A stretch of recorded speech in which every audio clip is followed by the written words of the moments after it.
Hello friends, Mounaragam പുത്തൻ promo വിശേഷങ്ങളിലേക്ക് എല്ലാ കുട്ടികാർക്കും സ്വാഗതം. അപ്പൊ എല്ലാവരും ഭയങ്കര സങ്കടത്തിൽ നിൽക്കുന്ന ഒരു രംഗങ്ങളാണ് നമ്മുടെ മൗനരാഗത്തിൽ ഇപ്പൊ പോയിക്കൊണ്ടിരിക്കുന്നത്, അല്ലെ? അപ്പൊ നമ്മുടെ ഗംഗപ്രസാദിനെ മാത്രമല്ല കേട്ടോ, സ്വന്തം അമ്മയുടെ കർമ്മങ്ങൾക്ക് പോലും വരാത്തൊരു മകനെയും വിക്രത്തിനെയും എല്ലാരും കുറ്റപ്പെടുത്തി സംസാരിക്കുന്നുണ്ട് കേട്ടോ. ശരിയാണല്ലേ?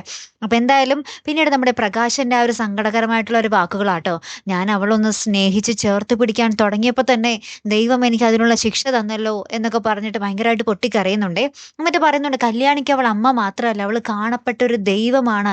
അവൾ ഇന്ന് ഈ നിലയിൽ ജീവിക്കുന്നുണ്ടെങ്കിൽ അത് ദീപയുടെ കാരുണ്യമാണ് എന്നൊക്കെ പറഞ്ഞ് നമ്മുടെ പ്രകാശൻ ഇങ്ങനെ ഭയങ്കര വിതുമ്പുവാട്ടോ. പിന്നീട് നമ്മുടെ കല്യാണി അമ്മയ്ക്ക് വേണ്ടിയുള്ള ആ ഒരു കർമ്മങ്ങൾ ചെയ്യുന്നൊരു നിമിഷങ്ങളാട്ടോ നമുക്ക് കാണുവാൻ സാധിക്കുന്നതേ. അപ്പൊ കല്യാണി ഇങ്ങനെ എന്താ പറയാ, തോരാതെ ഇങ്ങനെ കരഞ്ഞുകൊണ്ട് ഇരിക്കുന്നുണ്ട്. എന്ത് ചെയ്യാനാണല്ലേ, കഷ്ടം തന്നെ. കാത്തിരുന്ന് തന്നെ കാണാം കേട്ടോ. അപ്പൊ അടുത്തൊരു വീഡിയോയുമായി വരുന്നത് വരയ്ക്കും ഗുഡ് ബൈ.